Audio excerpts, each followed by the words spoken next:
Tikulandireni mu program ya Sabata ino ya Mind Power. Dzina langa ndine William Kumwembe. Mutu wa lero Life's Golden Nuggets. Mutu umene ukuchokera mbuku ndiyambe ndakuonetsani buku ili. Buku limene ndi limene langosindikizidwa kumene akuti Life's Golden Nuggets, 50 life transforming lessons. Mlembi wake wa buku limeneli sali kutali. Tilinayi mu studio muno nda Henry Kajaje. Tikulandireni program ya lero. Buku lachiwiri kutulutsa pafupifupi mwina chaka chisanati. Chaka chisanati. Fukalina lijadatuka mu November chaka chatha. Ili latuluka uno May.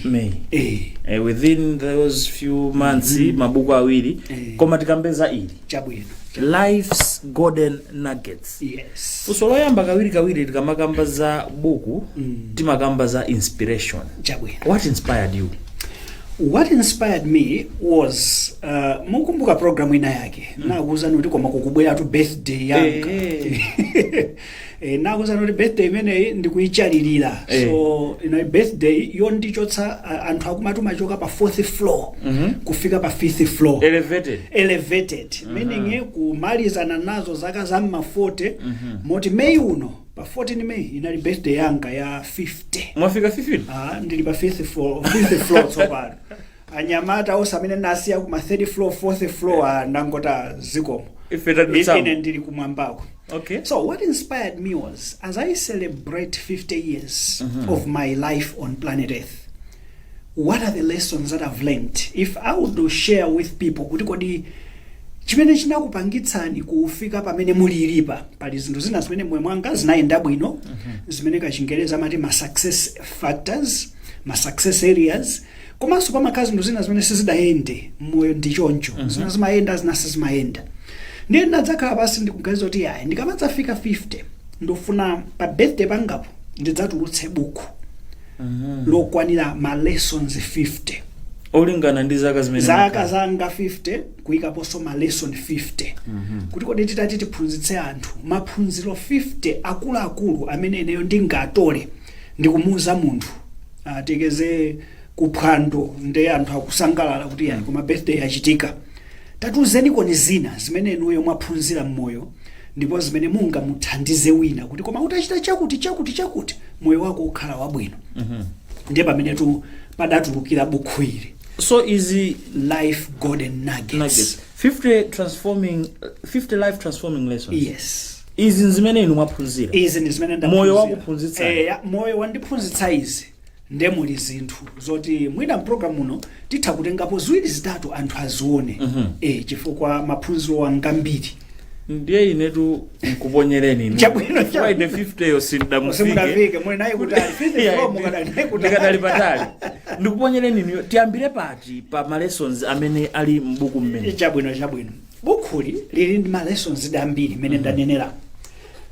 Mwini wake ne polemba naligawa ndithu magawo mwina ngati atatu ngati sanayi mbukumu.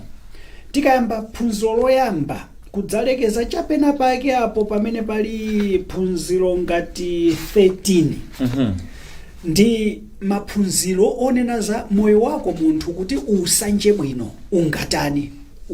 How do you plan out your life for success? Chifukwa mbiri ife chipambano chimatikanika chifukwa timangodzuka nkumangoyenda moyomu opanda ndondomeko. Ndiye pali phunziro ngati loyamba ili live a purpose driven life, lesson number 1. Phunziro loyamba ndilonena kuti moyo usamangokhala omangokhala ngati mene zimadzukira mbuzi mawa ndikulowa madzulo zifuyo basi kupita ukadya zezo kungodya msipu ndikubwerera iyayi moyo uli wonse has a purpose. So munthu ayenera adzifufuze, why am I alive on this planet? Ningafunse funso. Wina analifunsa funso limeneli dzulo kapena dzana lovuta. How do you discover your purpose? Zosavuta. Ine linandivuta. Ndemwauza ngowerenga lesson number 1. Amene anakufunsa ndio mukauze kuti awerenge lesson number 1 in this book kuti you have a purpose in life. Mwina ningowerengako tima statement toyamba pa lesson number 1. King Solomon, the wisest king that ever reigned over the nation of Israel, said, there is a time for everything under the sun. A time to be born and a time to die. Kwa Ecclesiastes tukumeneko 3:8. Ndi chimene nayambira pamenepo ponchonera kuti munthu umabadwa then umadzafika tsiku loti uchoka. Koma how do you live in between? There must be things that define what you are there for. Then ndikunena apa ifika lesson iliyonse ili ndi ma action points kumapeto kwakeko. Koma apa tikunena kuti ask yourself ngati funso limodzi, if it wasn't for the need to earn money to pay bills or to do the living that we do, nanga ndo timati we are earning a living. Ino yo akumwembe mkadakhala kuti makobidi muli nawo simumafunikaso mudzuke mubwere kuno ku office ndipo you have a number of things that make your life easy. What is it that you'd love to do from Monday to Saturday with your life that could bring a smile on your face? Opanda phuma kunena kuti opanda phuma kuti panopo ndofuna kupita ku ntchito koma ndikachedwa sizilowa ndi chani chimene ungamafune kuchita ndi moyo wako. So in one of the lessons here tidakambapo kuti one of the things that helps you to understand your purpose is the thing, or rather the things that drive you. And ufetu timatheka mapita ku office kukagwira ntchito tekeze yawo accountant. Koma mutu makumu mumatheka kumayenda nkhani yonena kuti koma ine ndimafuna nditakhala ndithu ndi school ndizingophunzitsana. So you are working on a different thing, but you realize your passion is somewhere else. Ugwira chifukwa choti ufuna zizilowa koma chifukwa nkomwe kuli mtima ndikumene kuli mtima. So there are principles that I've shared in this book zimene zingakuthandize kuti upeze moyo wako ufuna ukhale pati. Maybe to support that there is another lesson number 4 ndakumphapo hapo.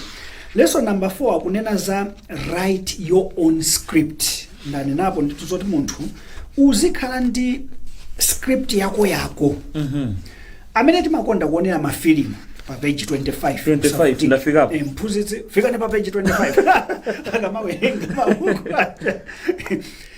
If you look at write your own script and leave it out, the part of the same and trying to answer the question of what is your purpose. Filimu mudaonerako akumwembe. Atuze niko ni imodzi zimene kuntima mwanu mati mukaganiza kuti koma filimu ijandeya imanisangaza. Inetu koma ndema filimu akhala Jack Chan. Jack Chan. Ngoti rush hour tinenera rush hour. Rush hour 1 2. So ukamuganiza Jack Chan uja mmene adaonekera ndi nzake uja timati Chris Tucker. Ndikuona kuti koma these guys are superstars. But do you know that they were superstars because of the script that was written? Zomwe amanena zidachitolembedwa. Zimene amanena achina Jack Chan zija zizochitolembedwa. The way they acted out in that film, somebody wrote it down. And ataipanga direct film ichi achina Jack Chan ndi Chris Tucker anoneka madolo kwambiri otha kupanga act. But there was a director behind it. And they were following a script. Any great movie is a product of the script. Inayo moyo wanga panopo pa dziko lapasi uyene asokhale ndi script yake olembayo weka nanga kulembere wina. So ababa moyo wako ukhale uti ukudzilembera weka like kumapeto kuma action points pa page 27 ya buku. Ndikufusa mafuso awa, whose script are you living out? If you did not write your own script, consider discarding it. Pala anthu ambiri amene moyo wathu panopo siti kusangalala kwenikweni utakasuka because the script imene tikukhala si athu. Ndapereka zitsanzo apa kuti ndawe zina makolo amatheka osokoneza mwana. Ndifuna upite ukapanga accounting script, makolo akulemba script ya moyo wako. Koma mwanayo mmoyo mwake amafunitsitsa atapanga zama arts. Aphunzire history, aphunzire literature. Azita passion yake ili mu literature. Iwe umuza mwana pita ukapange accounting. Mesa fees njako. Fees ndi yako kholowe. Koma mwanayo afunika aende mu script yake. What is it that would make them happy? Moyo mutu tilini manesi kuchipatala. Amene script ya unesiyo idali ya makolo awo. Nde umaona mena mabaira jekesen. Kutawa script. Kunyumba makolo asanga mwana wanga ndina mwino. Koma mwanayo akukwiya. Ma patient akuzuona. Kubaya kwake kumangoti chi. kubaya ukutuku yeah ntchito sanaifune. So in life, part of the things that we need to learn is to live our own scripts. How? Ndezili mbuku mukaya nde munthu amene alipeze bukhulu akafatsirira, but I'll just give some pointers. I need to sit down as an individual and say, what exactly am I passionate about? What should my life be about? Ine ndimafuna ndikamadzafika zaka mwina tekeza achichepera kutionera pano akamadzafika zaka 40 akamafika pa 4th floor kumbuyo kakadzayang'ana kukhale what things that define their success. Inetu script yanga nailemba nditu chama I think naifatsirira pa birthday yanga ya zaka 30. Birthday yanga ya zaka 30 nakhala pasi ndikutenga laptop ndikulemba script ya the next decade of my life at that time, 30 to 40. Nalemba the things I want to do, the things that I want to be of impact. And buku ilili ndi part of the script. Zaka 20 zapitazo ndali ntaganiza kale what I must be doing to contribute to helping humanity wherever I can. So part of it is helping people to understand these basic principles of life. Koma mudachita za economics nanga sizankalasi economics ija ndimene ku school titapita course imene datenga dali yoti kakhale za economics, koma chilungamo chake nchoti maitanidwe yanga maitanidwe yanga ali more about helping people. Can I just share something, please? I had a premiere event at my birthday where several people came and I introduced this book to them at my birthday celebration dinner. One of the people that were my guests, I'll mention him, is a good friend, Professor Chiwoza Bandao. He said, you know, I've known this young man as a student because I was his student. School. Psychology. And he said, I really wished he had become a psychologist. I would come now. I am happy because he has used his psychology plus economics and produced something good that is helping people in both areas. That's an encouraging testimony. Actually, ataliwerenga Chiwoza buku ilili mbali naye ananditumizia text nakuti I wish this book was made compulsory. Akuti buku ili litakhala compulsory kuti anthu aziwerenga basi. Whether ndiwe wang'ono uli ku school kaya unamaliza uli pa ntchito, I would really wish people read it. Yeah. So all I'm saying is understanding your script and writing your own script helps you to live a fulfilled life, helps you to live a purpose-driven life. Purpose-driven life, fulfilled life. Yeah. Mwakamba sombali ya script. Yes. Now, tiyang'ane bwinobwino mwanena zaka 50 zapitazo. Chitsogolo. Tiyang'anabe ma lessons amene ali mkati mumu. Chitsogolo mwanena kuti chidwi chanu nchonena kuti moyo wa munthu usinthe. Kusintha kwake nkotani kumene mwina munthu amafunika asinthe. Ineyo, I believe Africa, and because that's where my purpose is. Adamu peza mneneli Jeremiah. The Lord said, I have chosen you to be a prophet to the nations.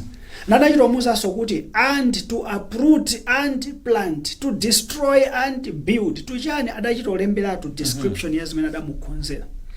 Ineyo, part of my script, which is also written here as part of my mission, is I really want to inspire my fellow Africans so that we can discover our full potential and live it. Mukati chitsogolo chokonza munthu nchotani. Ine ndimakhulupirira kuti school tilimbikire ndiyofunikira because it opens doors. School gives you the leverage in life. Ukapanga through that traditional school, umafunika also upange supplement what I call personal education. Personal education ndi maphunzo amene umadzisankhira wekha tsopano. Kodi munthu ne ndichite chani ndidziwe chani. And one of the things is understanding yourself and becoming the original you. Becoming the original. Lesson number 5.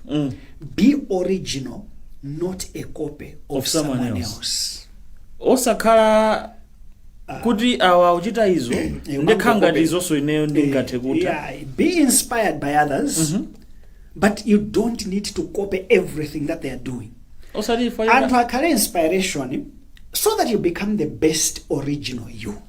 Chifukwa ukaona mlaliki mmene alalikira madzota uyu uthenga ulimo ndithu koma malankhulidwe awa ngabusa akuti koma ukhale original.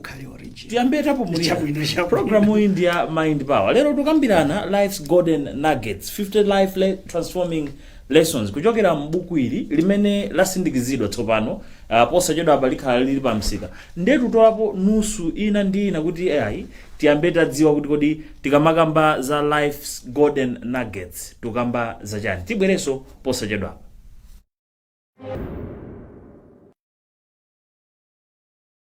Tikulandireni gawo lachiwiri komanso lotsiriza la program imeneyi ya Mind Power. Lero tukambirana Life's Golden Nuggets, 50 life transforming lessons kuchokera mbuku limeneli amene mlembi wake ndakacha jomwe watili nawo apawa tichiyese tuchisomo kukhala pafupi koma mdaphoza tu pabuku yayi kodi buku limangoti yayi nkhope khalepo yanga pabuku mnaphoza tukamba za life transforming lessons, 50 life transforming lessons. Mwina mutatambasulako ina mwakapa fundo zisanu mutatambasulako so ina kodi moyo wanga usinthe chifukwa pofika 50 nani ayi nzakhale ndikuona kusintha. So koyambiriraku tanena za life planning. So ndanena kuti ma lessons koyambira almost lesson number 1 all the way to lesson number 13. It's about how do I plan my life. Tikachoka hapo tikafika lesson number 14 tingoti kapena kumapita uku, we are now talking about principles that can help you progress in life. For example, lesson number 18, develop winning habits. Munthu kuti ukhale opambana moyo, you need the positive habits that can drive your life. Imene ipa page 97 So, tikapita ku page 97 la buku limenelo where we are talking about develop life transforming habits. Ndipo ali ma habit osiyana. Yeah, imene 97 koma 87. Yeah, 87. Chapter 18. Chapter 8, lesson 18. If you develop the habits of winning, you will make winning a habit. John Maxwell danena smeneso. Ukachita moyo wachipambano. Moyo ma habits pali zinthu zimene ukamazibwereza zimakutengera ku chipambano. Pamene pali zinthu zina ukamazibwereza kuzichita moyo zimakutengera ku phumbo. I'll give you some simple examples. Pamakhala ma bad habits amene amatipweteka. So kodi habit ndi chani? Machitidwe yako oti awatu akupweteka. Ngati apapa tikayang'ana pali ma bad habits like number 1 naipanga list procrastination. Ndipangabe chinthu ichi ndipangabe iwe tayamba anzapangabe nthawi kumata. It's a bad habit that has made a lot of us fail to progress in life. Kodi chimakhala chani? Bas zinthu zambiri zimakupangitsa kupanda ndipangabe 1 chinamphwayi. 2 umakhala kuti maybe you haven't set enough motivating factors to make you do what you need to do. Ukadziuza kuti ndofuna ndiyambe dimba apa ndofuna nditalimapo tomato nzayambabe kumadutsapo nkumati apa padzakhala tomato koma iwe khasu sukupita ukamadutsapo. It means you haven't set for yourself compelling reasons to make you start. Padimba paja upapamalo pamene ufuna ikapo dimba paja uyambe kuyang'anapo ndalama. Ndikumaona kuti komatu apa patatuluka kabichi apa patotuka kabichi mwina 200. Iwe nkudzamuona kabichi uja atalowa kunsika. Ndikuzoona ndalama zija zikudzalowa mthumba. Ndalamayo ikudzutsa mawa kuti apa ndisachedwe. But if you don't set those compelling habits, it will not help you to move forward. Pali habit ina apa ma bad habits ndaikapo apa like number 3, arriving late for meetings. Kula anthu ena atu msonkhano uli osamabwera mochedwa. Muona ngati mpereka chisazo cha ine lero kodi munachedwerapo lero kumakhululuka ino takukhululuka. Koma kuli anthu ena amene ndichikhalidwe chawo chonena kuti mukauzana kuti tikumana thukolo umadzota wamabwera momalizira ndiwo. It's a bad habit. And ineni mayona kuti bad habit so yamwano because basically you are not respecting other people. Kungowaleka basi. Nanga anthu akukuyembekezera azikudikirira iweyo. It's ndi mtima odzikonda. It's like you are not really accommodating others. So I've now analyzed how do you change bad habits. There is a bad habit here, like type example, procrastination. Then you analyze what are the negative impacts in your life of that bad habit. For example, I keep losing good opportunities in life because, well, I take too long to do things. There is another thing. So uzione zimene zikukupangitsa what you are losing out in life. Then they are good habits. Oh, baliso zina zote uzichita nditu bali list nditu hapa from page 90 kumapitoko. The good habits that you must develop in your life. In a timekeeping, effective planning. Koma tinenepo good habit number 3, ability to say no diplomatically. Mwaiona meneyo? Imene. Ability to say no diplomatically. Chifukwa akusankha kukhala chairman wakwaya. Wakwaya. Akusankhaso kukhala chairman wa Chinyamata. Nkudza kusankhaso kukhala chairman wa Mulanje. Chimodzi. Posepo mwene makakhala thukoloko ku challenge. Pazifika pena kumanena kuti no zikomo chifukwa choti mwandiuza kuti ndithandize kwapa. But I will not be able to do it. Because some of us are not even progressing in life because tidadzipanga load ndi zinthu. Kumangodzuka apita uku athamanga uku achita izi, you are not going to be effective. You are everywhere but nowhere. Kumaitisanene njejewa. Everywhere but nowhere. Ulipali pose koma pamene pali bepo.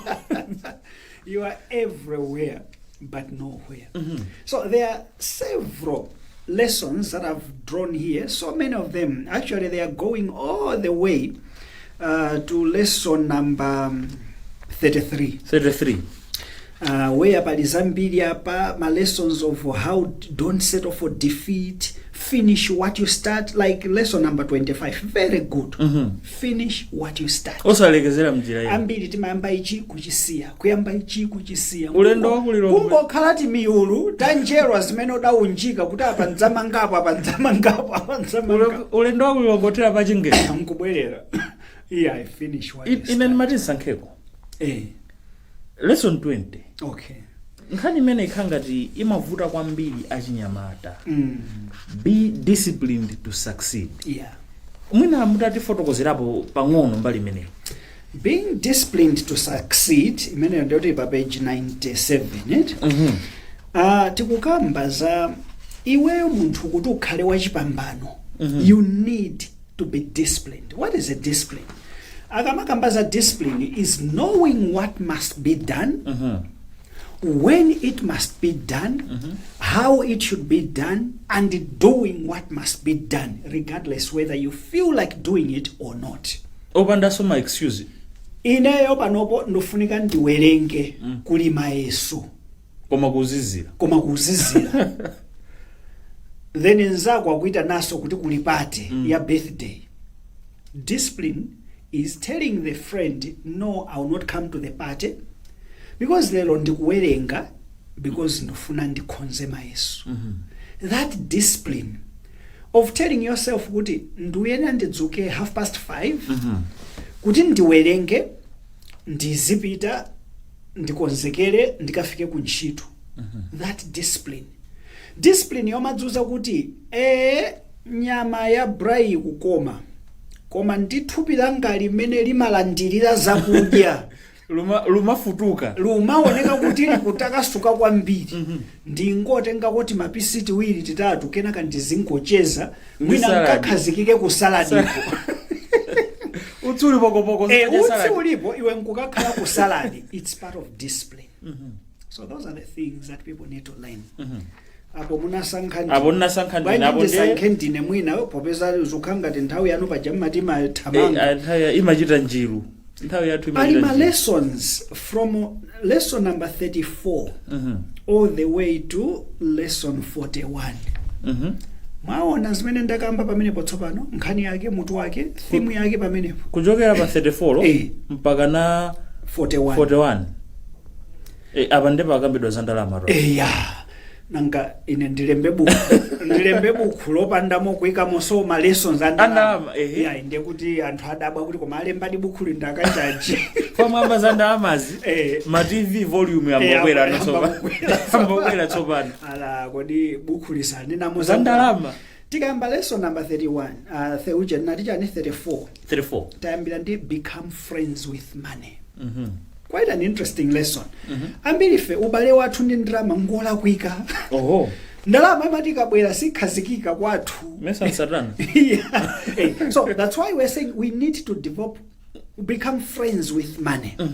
And there are lots of lessons that I've put there. Where I'm saying no. Ndalama nchitu chofunikira. Let's do something that we get it. Then I go on to lesson 35. Become financially wise. Kodi to become financially wise umatani kuti nzeru pa ndalama zizikhalapo ndeta ikapo pamene kuti ndalama ija ikabwera ifunika izikhanka budget pa page 164 koma nanga budget yo imaoneka bwanji so tanena kuti you need to develop what we call a surplus budget mmoyo mwako pa page 166 taperekapo mpaka na chitsanzo chondondomekeza kodi budget ya munthu imafunika izioneka bwanji. Then we go on mwina ndingodumpha ndikafike tsopano ku lesson 37 mwaona ko lesson 37 no lesson 36 page 177 page 173 tuka mungongole za mgonagona mnayilemba mchingerezi get out of bad debt. Anthu timamina ngongole yeah lesson yofunika ngakhale munthu utanena lokhe buku siwerenga zonse nkango yambira pa page 137 tivetsetsa andikuona ngati athandizika chifukwa patalembapo kuti kodi chimatilowetsa mungongole ndi chani. And how do you deal with those issues, the things that make us sink into bad debts? How do you now develop my principles onena kuti akuthandiza upite patsogolo?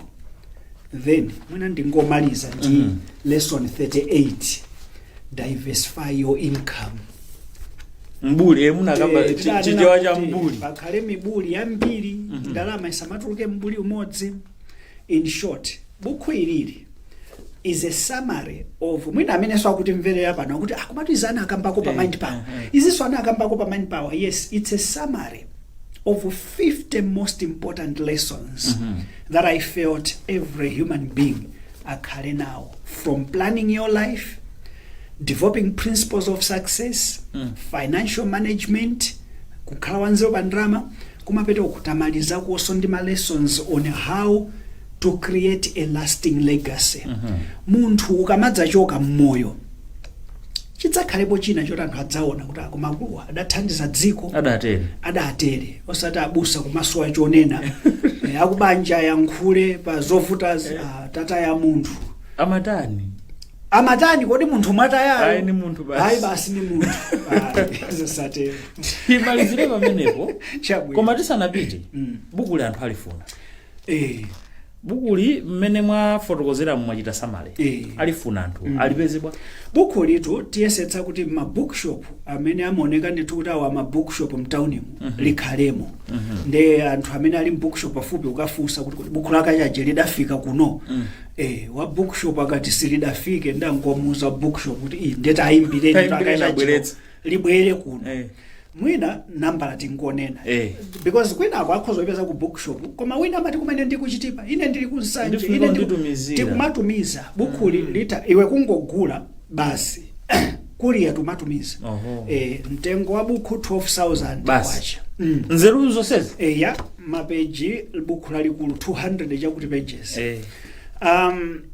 koma nambala imene akhoza kutumizapo uthenga wa pa WhatsApp kati nkuimba kumene ndija nthawi zina imakhalaso panopo pa times pano pa program inoyo koma 0998 229 mawana atatu 0998 229 mawana atatu taibwezaninso mukhangati mwaidziwa yapita kale